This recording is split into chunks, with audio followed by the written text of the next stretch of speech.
Recording in progress, they say, and so many of you are already here waiting. So that is so wonderful. I'm on a couple of minutes early so that we can all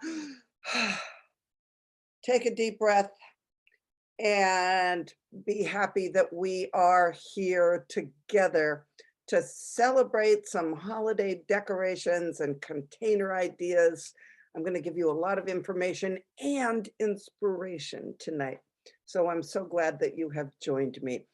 As always, I would love to hear in chat, number one, if you are sitting down with a cup or a glass, tell me what's in your cup or your glass. I'm completely behind the 8 ball, and I just have a glass of water tonight because it is we are just in full custom mode at Hyannis Country Garden right now. And so, I got home and I am just starting to get myself ready for this. And then here we are off and running. So we got a couple of cups of tea. That sounds wonderful. Anybody else? Do you have? I am so glad to hear if this is your first time on a happy hour. So if this is your first time, type that into chat. And if if you haven't spent much time on Zoom, you'll know that at the bottom there's a little symbol that's like a speech bubble, and that opens up the window and you can type in that. Now you will have an option to share what you type with everyone or just with me, doesn't matter to me. And also, if that window pops up in front of the main screen, you can drag it over to the side or even close it if you don't want it to distract you. Now, if this is your first time on with me, in chat is where I take questions at the end. So I'm going to give the presentation first, and then we will take as many questions as I have time for until 6 o'clock. All right.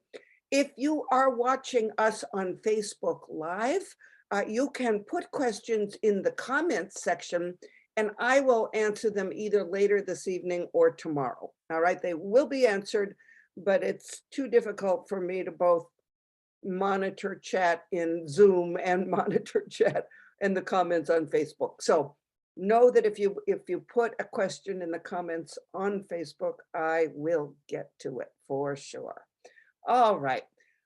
Well, tonight we are talking about holiday decor, specifically the outside of your house and things that you can do with fresh greens and all kinds of materials. So I hope you get inspired.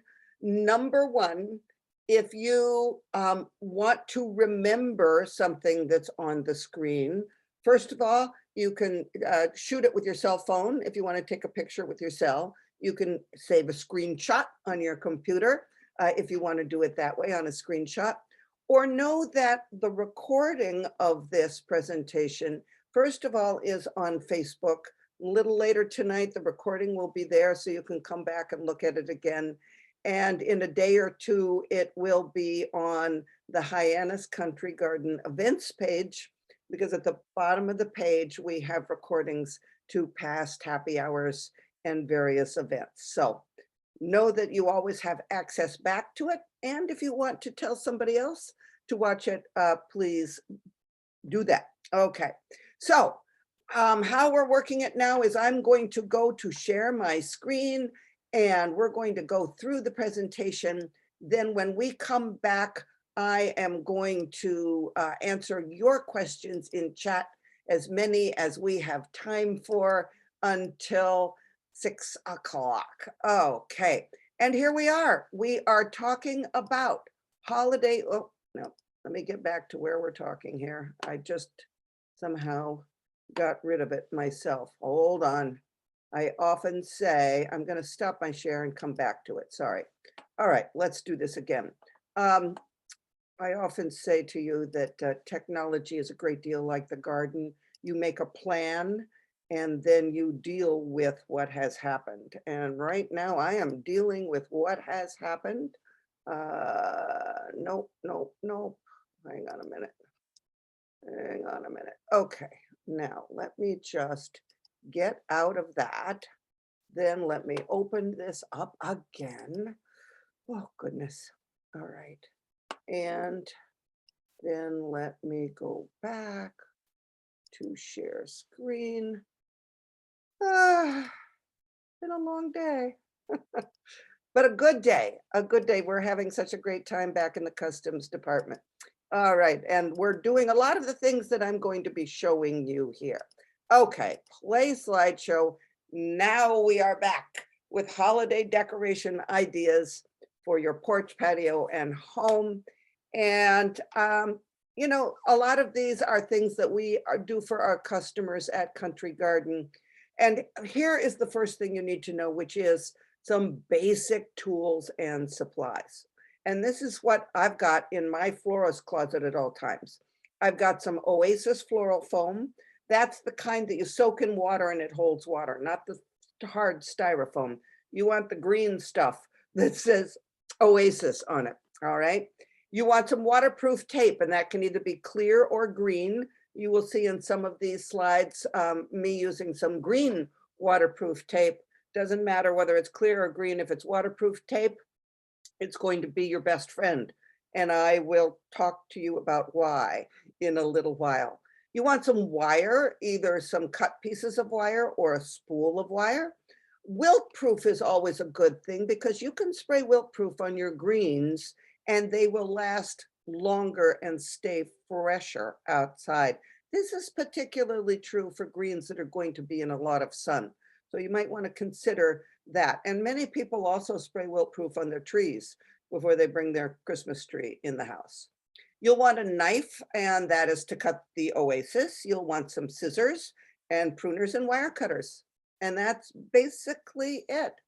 So first, I will encourage you to check out what you've got on hand. Chances are you have all kinds of interesting stuff that you can fill with greens in your garage or in your garden shed right now. You might have a basket left over from a gift basket or Easter. These are gold in the holidays, all right? You might have some buckets. Maybe you've got some old, painted buckets or tin buckets. Look for those. Maybe you've got some watering cans. Anything that has an opening in it can be filled with greens and Oasis. So even if they leak, you can line it with a garbage bag and put in Oasis and fill it with greens. Maybe you've got some old buoys, and buoys make fabulous Christmas decorations in the sort of swag department. So if you've got some, think about using that on your porch or outside your house in some way. Maybe you've got an oar. This is an old oar that I found once at Country Garden, and so I did it up for Christmas, and we sold it to a lucky customer who could hang it as a swag and have that, lakeside feel with their Christmas decorations. Now, you can use signs, you can use ornaments, you can put just about anything on a swag.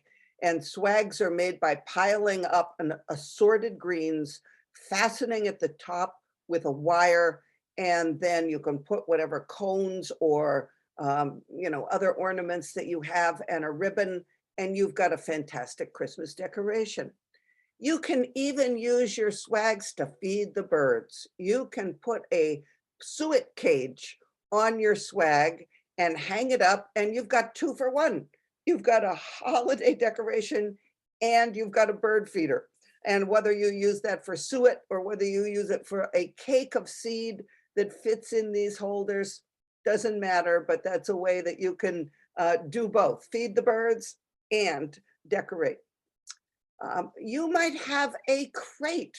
Sometimes we have these crates at Country Garden from when the bulbs come in. Well, one year I took that crate, I lined it with burlap and plastic. On the inside of that burlap that you see there is plastic. And then I put the wet Oasis in there. just about anything, if you don't, if you can see into it, you can line it with burlap, and then you have that nice natural look, and you then line it with plastic on the inside of the burlap, and you can hold your greens and keep them fresh. Here is a window box that we did one year for a customer, and that also has the fresh oasis in it. Now, I'm going to show you a lot about using Oasis, but if you have window boxes that have soil in them, you can just stick greens directly into the soil. The greens don't last quite as long. They don't stay quite as fresh as they do if they are in Oasis, but that is an option. I also think that the Oasis holds them a lot more snugly, especially before the temperatures drop and the boxes freeze. And of course, you've got flower pots. Any flower pot will do. Uh, and you can fill it with all sorts of greens, including making a Grinch tree. This is a pot with wet oasis in it. And oasis is important for a Grinch tree because you need some weight that's going to hold it down. And basically you stick a whole bunch of brush in there, right? So you can cut it off of a fir tree or a spruce in your landscape, or you can purchase brush from us, and you basically take a wire and you wind it around the brush, holding the brush in. And once you've got it held in, you curl it over, and then you can wind it with whatever tacky, glitzy stuff you've got on hand and hang a ball from the end, and you've got yourself a Grinch tree. And you could even make yourself a Grinch. This is actually a gourd that we had on hand one time, and I looked at that green gourd and I thought that gourd could be a Grinch. So if you've got some green gourds, consider making them into Grinches. And if you can't remember how the face looks, just Google Grinch face. You will find it online, and then you can, approximate it with a magic marker.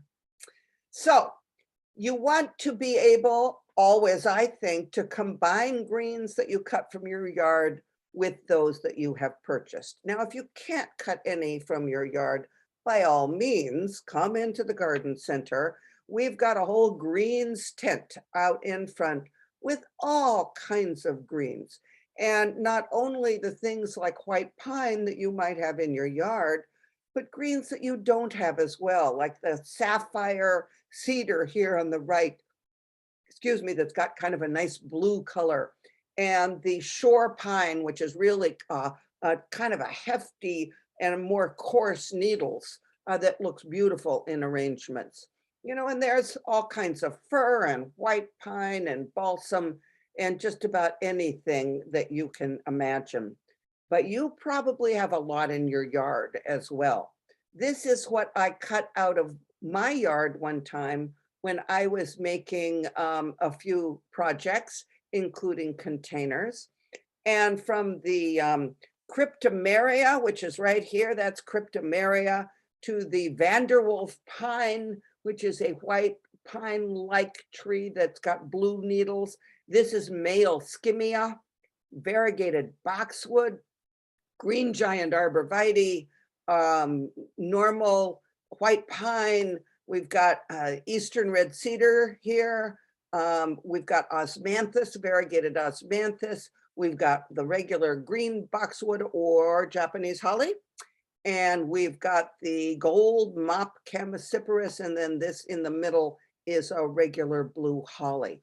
All this came from just tweaking, cutting a few branches out of my yard. And you can imagine how rich that all looks when it's put together.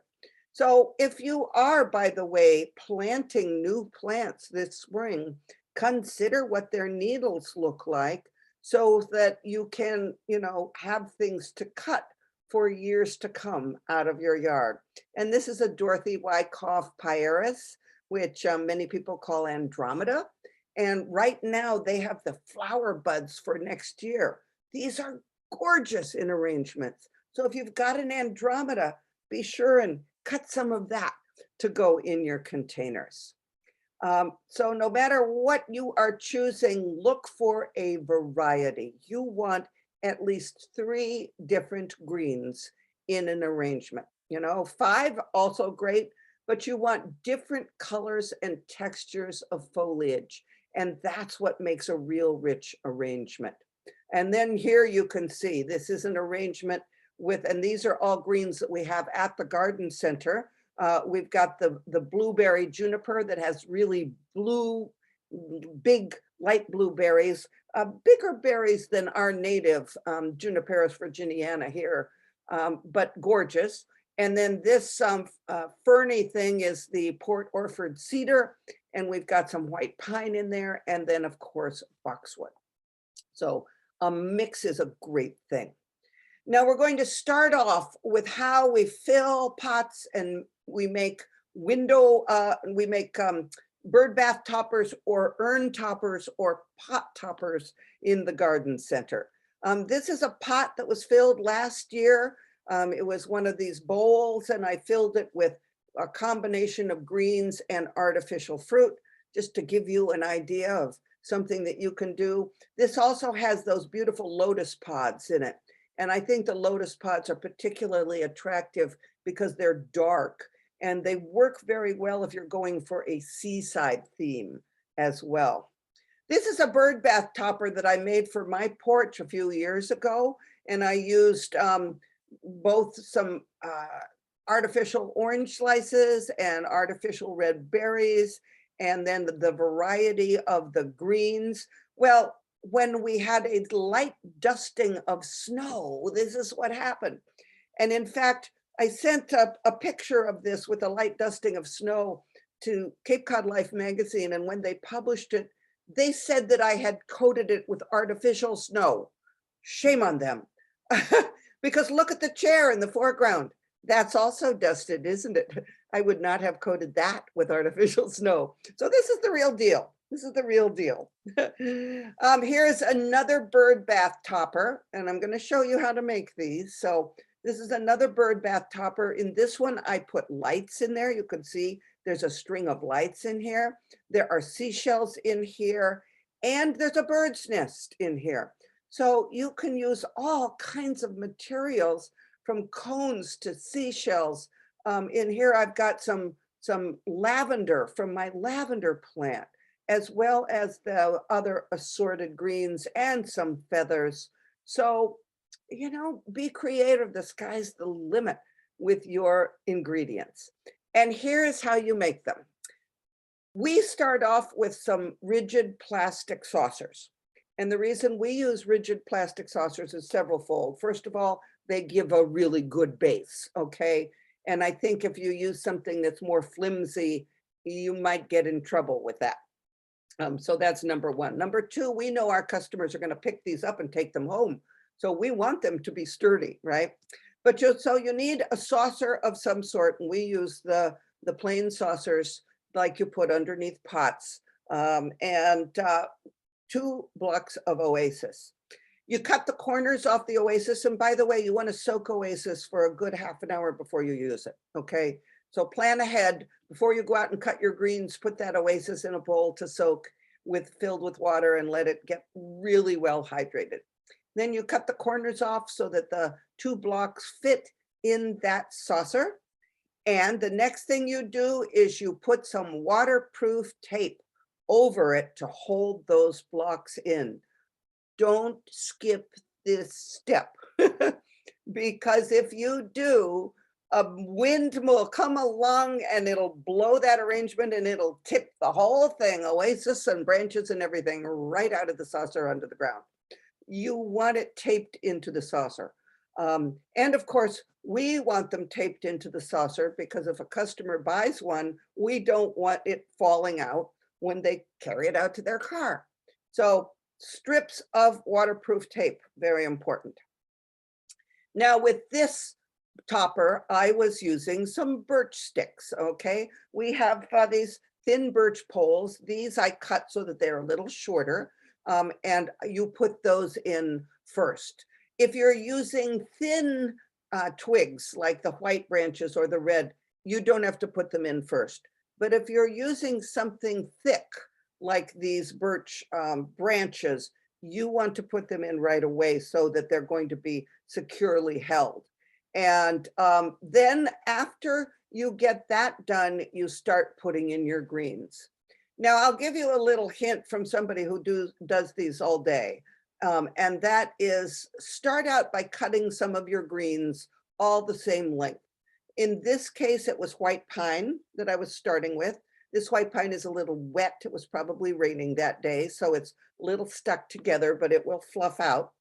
But I cut pieces of white pine that were all similar lengths, and before I stick them in. Work with one green at a time. So start out with whatever you want to start with, whether it's white pine or cedar or juniper or something else, but you start out with all one so that you get it evenly distributed around the blocks, all right? Then after I did the white pine, I did the same thing with the Port Orford cedar, and that's got that kind of lime green color that you see here. And again, I cut a whole bunch of them that were about the same length first, and then I could stick them in without stopping to do more cutting, knowing that it would make a pretty even shape. So next came the Port Orford. After that, I put in a specialty juniper that we had. I can't remember what the name of this one is, but we get it into the store. I don't grow that, but it is a really pretty fine plant with fine foliage and then a lot of those berries. So that went in next. And after that, I put in some noble fir. Noble fir is this one with the short needles, and it's kind of blue in color. So we've got a variety of colors and textures already. The last thing that you want to do, and this just shows all the needled evergreens there, but the last thing that you will put in is boxwood. And here is the boxwood. Save that for last. And the reason is the boxwood is bushy. And so it fills any spaces. We're going to go back here. You see how I have spaces here where the oasis shows? I've got a lot of spaces in here. And that's fine because the boxwood is what takes care of that. If you've got some big Japanese holly on your property, you could use Japanese holly. And we get in cases of boxwood at Country Garden that we use, and that fills in all the spots. So then after you've got all the greens in, including the boxwood, then you can add things like cones or berries or your bird's nests, or you can go glitzy with some shiny millimeter balls, or you can go with silk flowers like artificial hydrangeas, any direction that you want to take it. With this bird bath topper, it was all very natural. And here it is set in a bird bath on the floor and ready to go out the door. All right. Now here's another one that I made the other day. This shows you what it looks like if you can use some artificial flowers. We had some lovely red artificial poppies in the store, and so I used those along with the red berries. And again, got the mix of greens, in this case, Port Orford cedar, boxwood, and blueberry juniper. In this one, I had some twigs, yellow twigs from yellow twig dogwood. And we had these sort of beads here. I don't know what they were from, but I put those on top of the yellow twigs. And I thought it was kind of interesting. I thought it was kind of cool. And in this case, we had some of that pepperberry, the dried pepperberry, and the lotus pods. And then we have these picks that are a combination of pods and cones that have a very natural look. So this was a small bird bath topper with a little bit of a different look to it. Now you can fill any sort of pots. You don't have to use that saucer for a bird bath topper, okay? You can fill a pot itself. I made these the other day. for the store, and these were done right in these plastic urns. An urn shape is a wonderful shaped container, and you just put since these don't have drainage holes, you put that oasis right inside the container, and then you add the greens of your choice. Now, this gives you the idea of how something looks like if you only use boxwood. There are some times that you might want a tighter container or a slightly more formal look. And using just boxwood gives you that slightly more formal look. And in this case, they had artificial artichokes and the lotus pods in them. Now I'm going to show you what you can do with a tomato cage. Maybe you have a tomato cage in your shed right now. Maybe you want to come into the store. We have a few still on hand from the summertime. And one year I took a red tomato cage and I made a cane topper. I turned it upside down so that the big part is on the urn or whatever I'm putting it on. And I put a flower pot on the top as a cane topper. Now I had some wooden tomatoes and I just glued that right on the top. You could put a pine cone on the top. You could put a Christmas ball on the top. Any number of things you could put up there to top off that flower pot. Then I put the tomato cage on top of my urn that had soil in it. I did not use Oasis for this. I used soil. So I have the urn with the tomato cage on it. And then I started to stick in the greens, in this case, white pine. The greens are going to hold that tomato cage in place. So as you get more and more greens, that tomato cage is held in place. Now, if you felt like your tomato cage was a little slippery on the pot, you could tape it down with waterproof tape, all right? But here we have assorted greens. We have the white pine, we've got Vanderwolf pine in there, we've got the pitch pine, our native pitch pine, and some green giant arborvitae for a nice mix in that container. And when it was lit up, we have a nice tree form there on top of the container. You could, instead of lights, you could wind a garland around that tomato cage.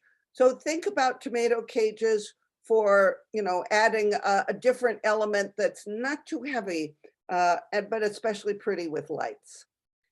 This is a expandable trellis that I had, and I used that one year. And take a look at the bottom of this bird bath topper, because it's all just branches. All right, I decided to go for no greens.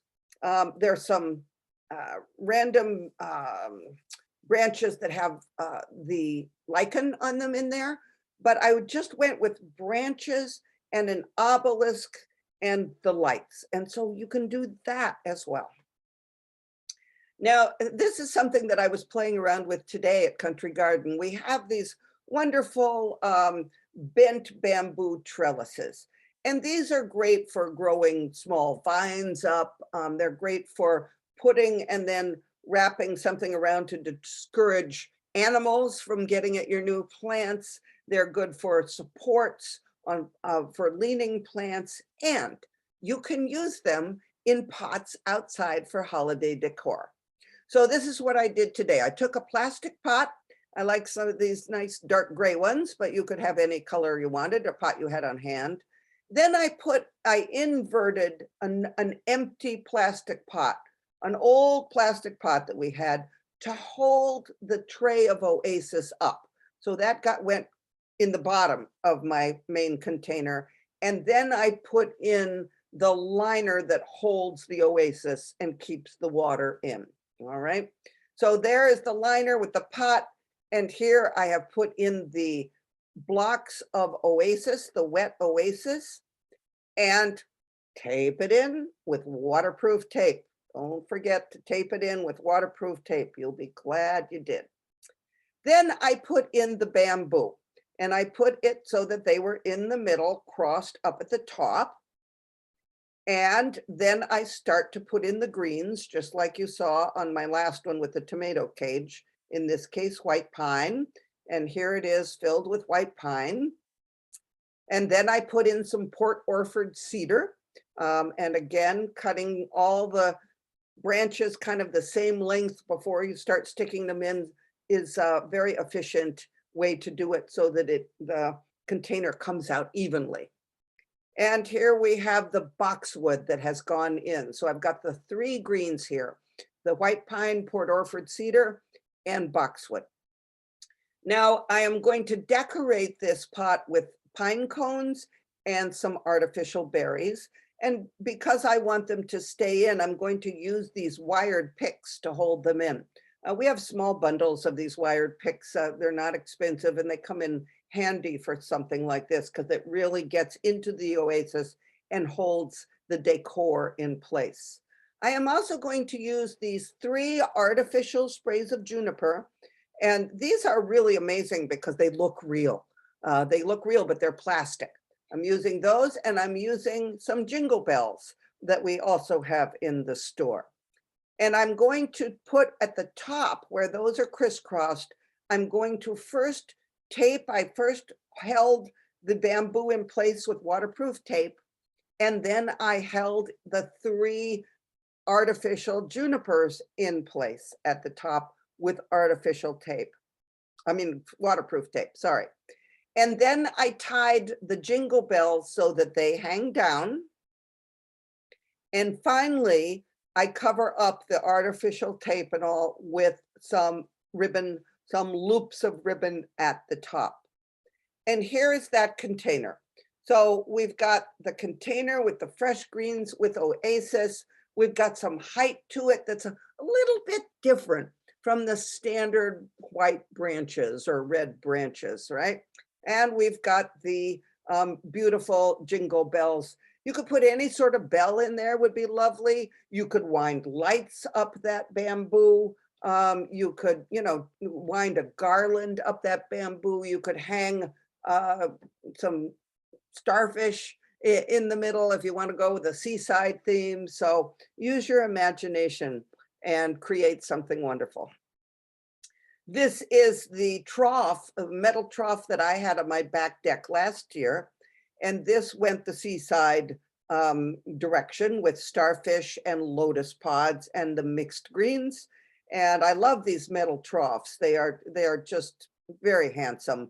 I intended to put some potted plants in mine this summer. I never got to it, but I'm filling it now with greens again.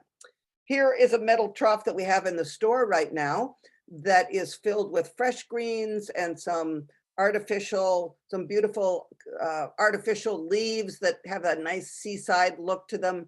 And these are roses that are artificial, but they have a very real look. Tonight, when I was coming home, I looked at a rose bush in my garden and the roses look kind of like this because they've been frosted. So if you've got rose bushes outside, take a look. You might have flowers that have this similar look that you could use in an arrangement. And of course, we love the seashells, and those are our native scallop shells as well. So that's an arrangement that's on the patio right now. Now, don't forget about using live plants because there are all kinds of great live plants that you can put in your containers, and they will be fine all winter long. And then you can plant them outside in the landscape. So, whether it's the wintergreen here, this is our native wintergreen. It's a great plant for a shade garden. And we've got various Chamaecyparis here and a golden arborvitae, I think that is. And we've got some red twigs. This is all a living arrangement. And a lot of these plants can go in the landscape when I am done with them at the holidays. One year I used some cabbages, right? And then that golden arborvitae, and that's what's left of the vinca vine. But it was really, in its simplicity, it was really quite lovely. And it lasted through the new year. Last year, this is what I did. I used the hellebores This is Jacob hellebore, one of the best long flowering, winter flowering perennials that there is. Jacob flowers from November through February. It's unbelievable. And I used the variegated osmanthus. It looks like holly, but it's not holly. It's an osmanthus. I used a beautiful ornamental cabbage there and yellow twig dogwood. And the interesting thing is that, of course, after the winter is over, I was able to plant that osmanthus and plant that the lovely Jacob hellebore into my landscape. But even the yellow twig dogwood had rooted in the container, so I could plant that. And now I have a yellow twig dogwood in my yard. And it was quite beautiful in the containers, as you can see. This is what they looked like through December. And this is what those hellebores do all winter long. They just keep flowering. Such a pretty plant. Here is a lovely living window box that I saw in Nantucket one year. They combined all kinds of different evergreens, mostly alive, but some cut. There's some cut variegated boxwood here and all, but most of these are living plants, and how beautiful that is. Now, also, you can look for foraged materials, okay, beyond greens. And here is something that I did last year. We all have dried hydrangeas, don't we? They fall off over the course of the winter and they become Cape Cod tumbleweeds.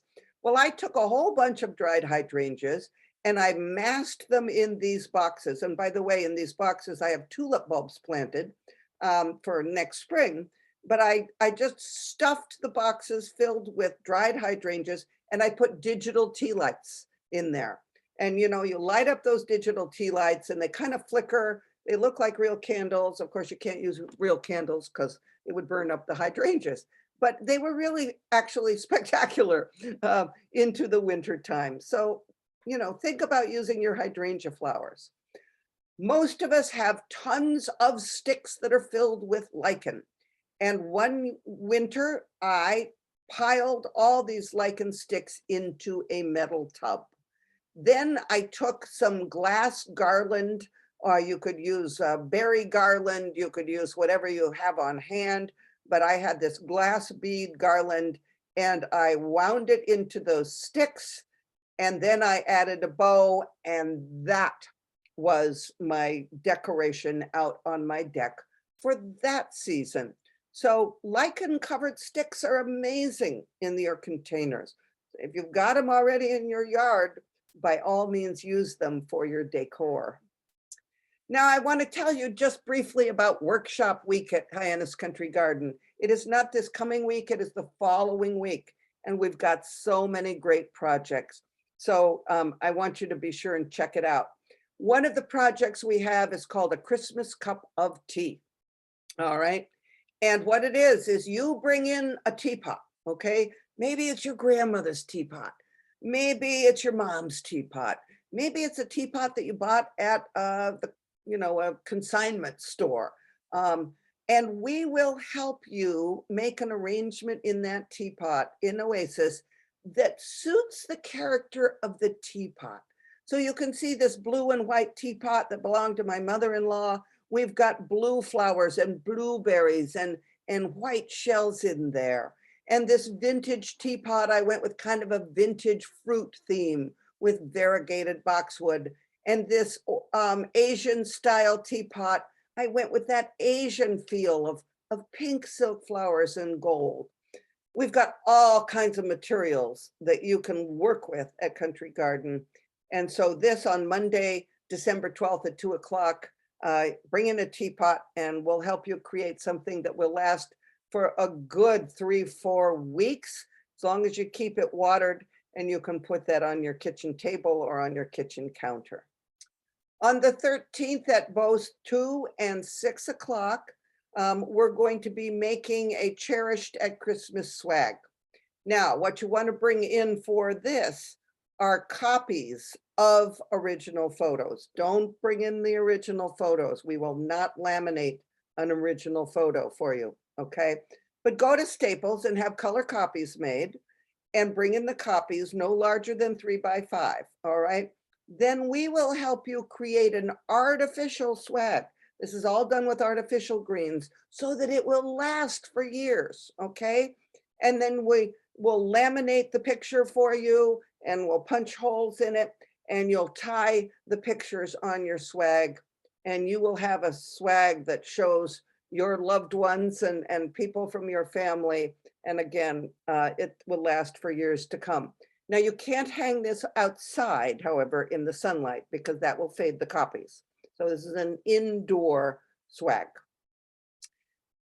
Finding Christmas in your closet. This is on Wednesday, the 14th at 2 o'clock. We're saying to go to your closet and find something interesting that can be made into a container and we'll help you fill it with greens and decor, you know, all kinds of, whether it's berries or bells or ornaments or ribbon. We've got all kinds of stuff that you can use to, again, accentuate the character of what you have chosen. And, you know, you can see I've got one of my kids' old plastic trucks and a basket and a vintage container there. So look around, find something from your closet, and you might want to come to this on the 14th. On the 15th, Thursday at both 2 and 6, there is a candle arrangement centerpiece, all kinds of directions you can go, again, with embellishments there, whether it's natural or glitzy, and you'll make an arrangement that's going to last through New Year's. And finally, oh, not finally, this is on Friday, December 16th at both 2 and 6. You can combine 3 living plants to make a centerpiece. And this you can either keep for yourself or give it as a gift. And so here in this one, you can see there's the frosty fern back here. That's a living plant. There's the cyclamen and the small poinsettia. And these are all fresh greens that are used in with it. So you can come and make that. And finally, on Saturday, the 17th, I will be doing a boxwood tree workshop where I teach you how to make a boxwood tree. It includes a star topper, and then you can either leave it plain or you can decorate it with whatever decorations that you want. So you can download the flyer about Workshop Week at hyanniscountrygarden.com, print it out. Look at all the details again. Okay, so that's right on the events page at hyanniscountrygarden.com. And now let's stop my share and get out of this so that I can go to chat and answer your questions. So let's see here. Okay, I'm glad so many of you have joined me with the beverage of your choice. How do you attach the seashells? What we do at Country Garden is we drill holes and we wire everything. We wire everything because for several reasons.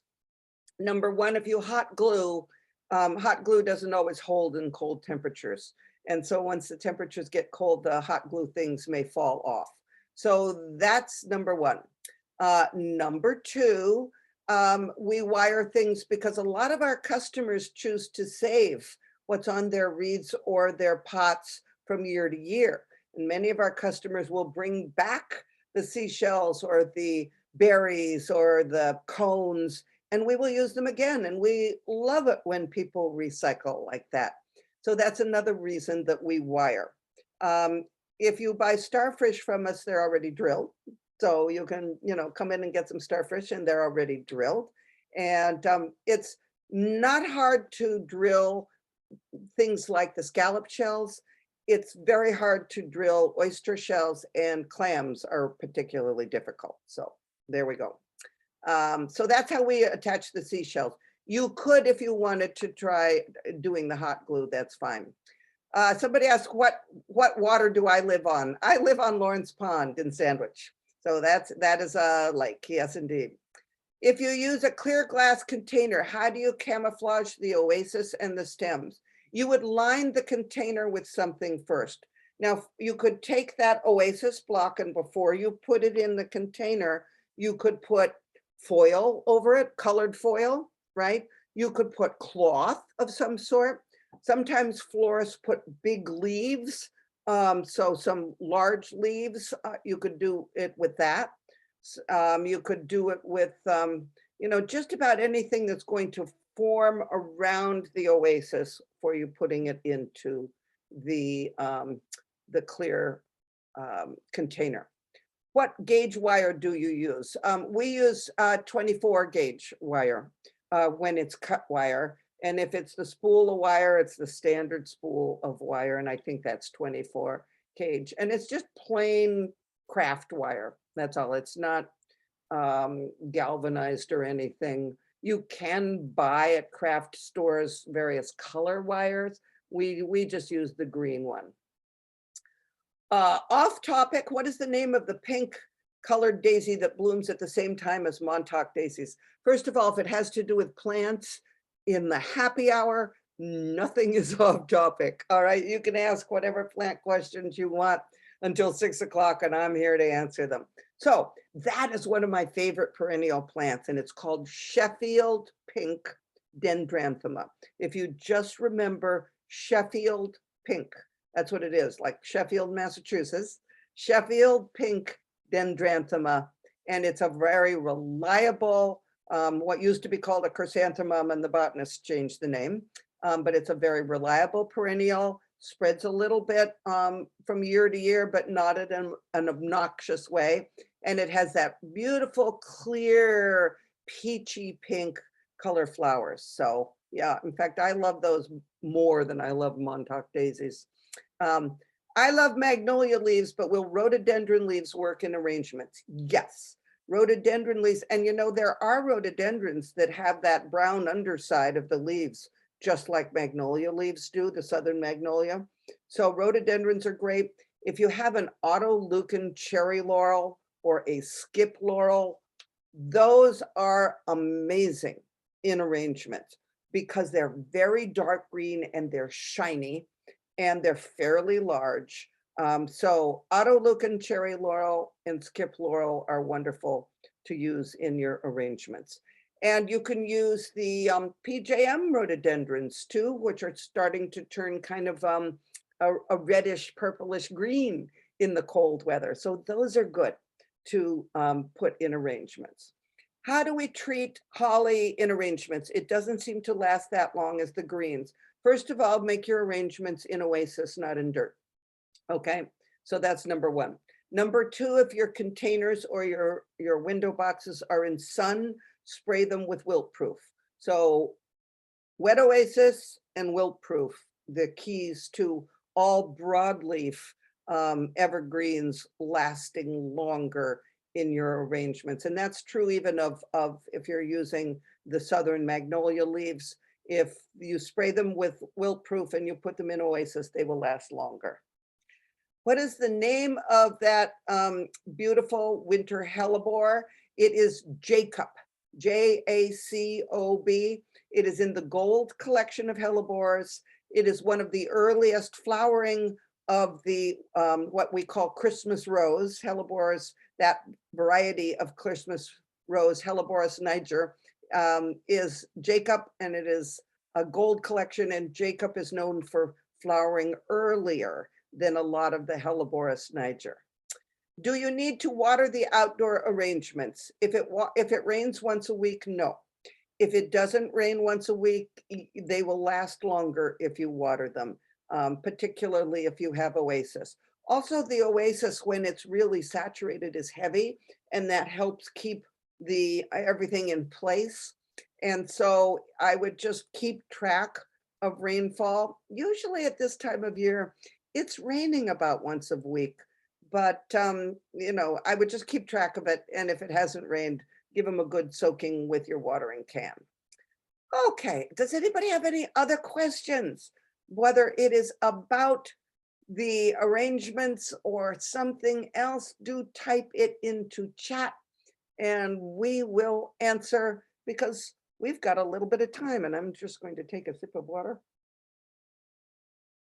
All right. Let me tell you a little bit. Oh, how to use cranberries.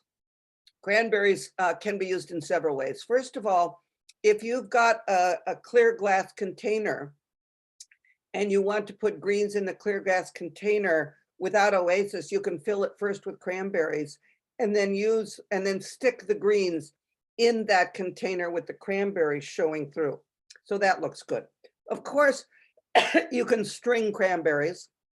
I would encourage you, if you're stringing cranberries, to get a roll of wire and string them on wire because it's really a lot faster and you don't have to use a needle. So string them on wire if you want to do that.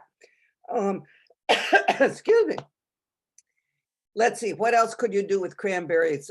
Stringing them is probably the most popular, but you could also you could also take them and on those big pine cones. If you want to do something for the birds, you can put suet in the big pine cones and then you press the cranberries in and that looks pretty. So that's another thing that you can do. You can fill the suet cages for birds with cranberries. So that would be pretty as well. I have Dusty Miller still growing in my pots and want to add it to my greenery arrangement. Will it last through December? Outside, it kind of depends how cold it gets. If it's like this, where it's periodically going, down into the 30 and then up again, it's going to last through December. But frankly, if you combine it with other greens, even if it's shriveled a little bit, it's going to look fine. It really will.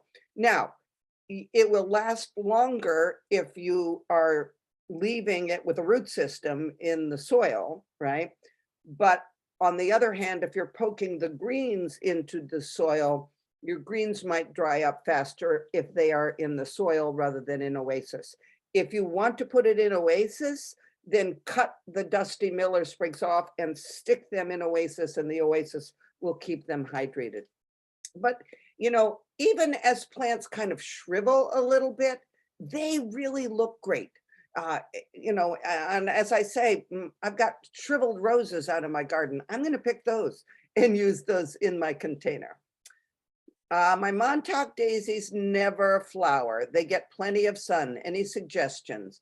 Well, if you are trimming them back in July, as some people recommend, that's why, because it delays their flowering too late. So number one, don't trim them after the spring. Don't cut them back in the fall. Treat them like a shrub.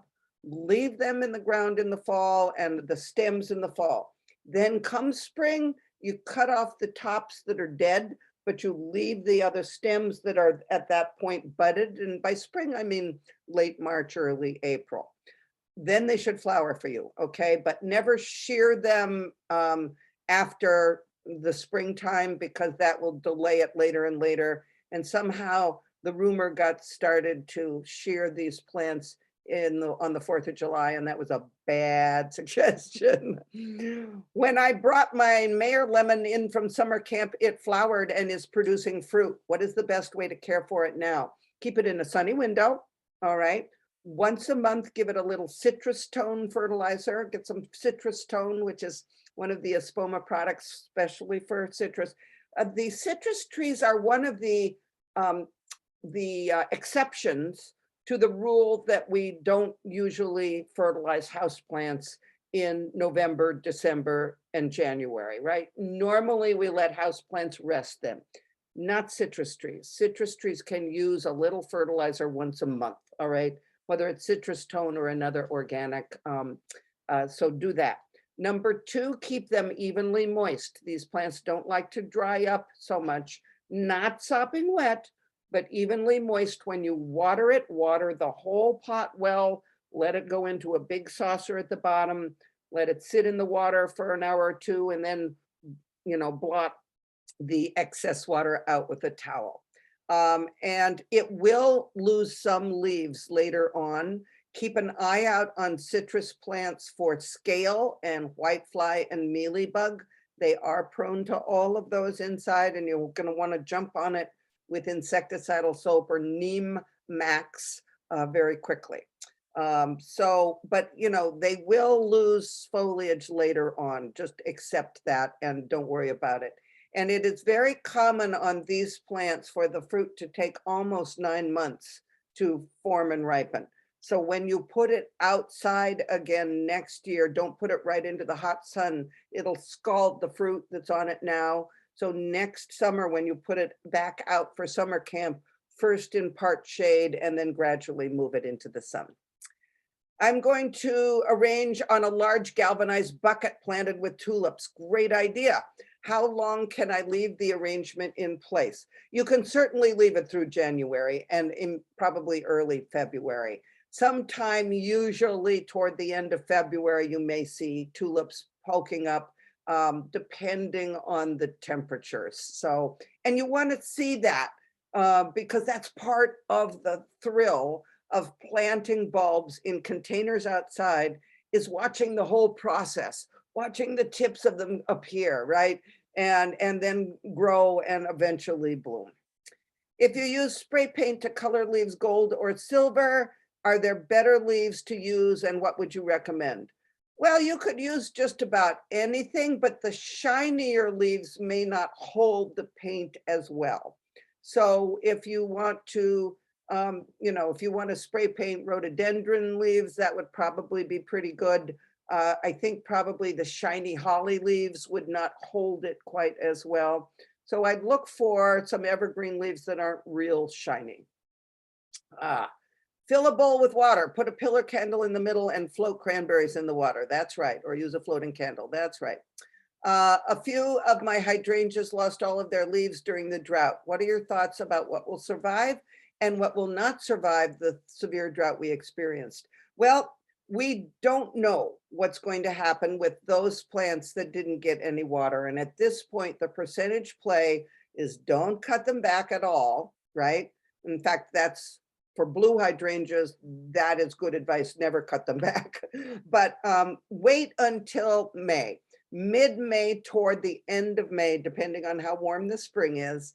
At that point, look and see any, cane that is the whole thing has no green growth on it. By mid-May, it's probably gone and you can remove it. Any cane that the top of it has no green growth, but the bottom has some green buds, you can cut off the top. So wait and see what happens next year. And if all of those canes have died back, there is still a chance, and a good chance, that it will come back from the ground, okay? So wait to make the call between living and dead until the end of May.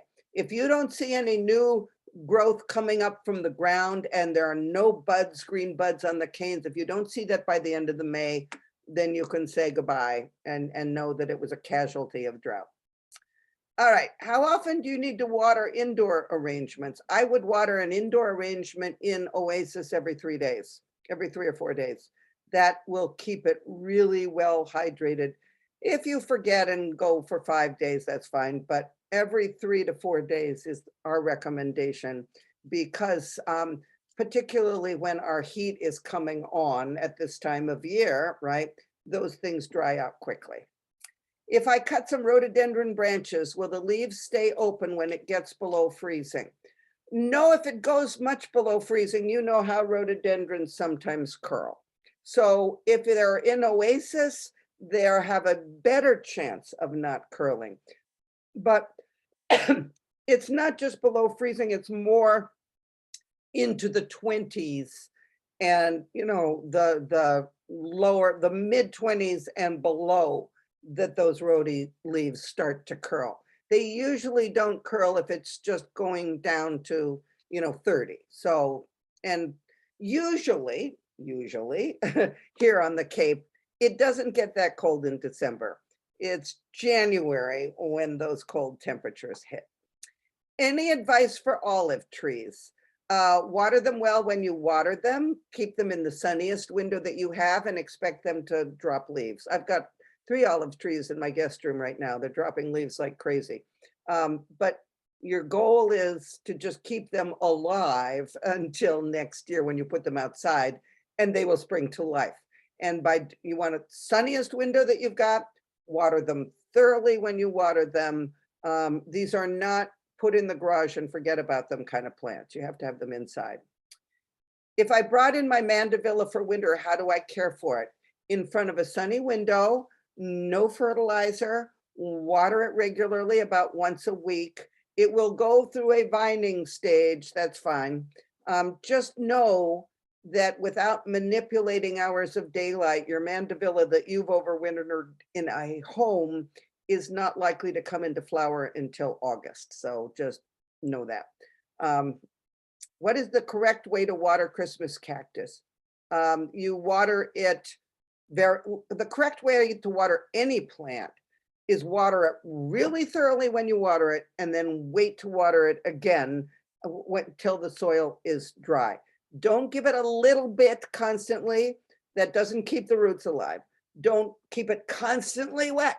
That causes plants to rot. So water it thoroughly, let it drain out, and then don't water it again until you feel it dry. And with Christmas cactus, that's about once a week.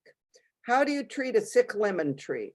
Well, you look for bugs and treat bugs if it's got bugs. If you're keeping it too wet, you would not keep it so wet. If you're keeping it too dry, you would water more. And other than that, it's hard to know why it's sick. So that's my best advice for lemons. How to store ceramic containers outside in the winter. The best thing to do if you can is put them in a garage or shed where they're not going to be in the water. If you cannot do that, I would empty them of soil, don't have any soil in them. I would raise them off whatever the ground or the deck or whatever on some little wooden blocks or, you know, some wooden supports of some sort so that they don't freeze to the ground. And I would cover the top with plastic so that the rain doesn't go inside the container. And that's the best you can do. I just purchased a bat plant. How do I take care of it? I'm not sure which bat plant you're talking about, and it's 6 o'clock. So I would say, Linda, type that into Facebook in the comments, and I will come back and answer you because there are several plants that are called bat plants, and I don't know which one you've got. I'm so glad you all joined me today. I hope you have fun with your containers. All right. I hope you come and see us in the custom department at Country Garden, and I hope to see many of you in the workshops during workshop week. Bye-bye. Have a great evening.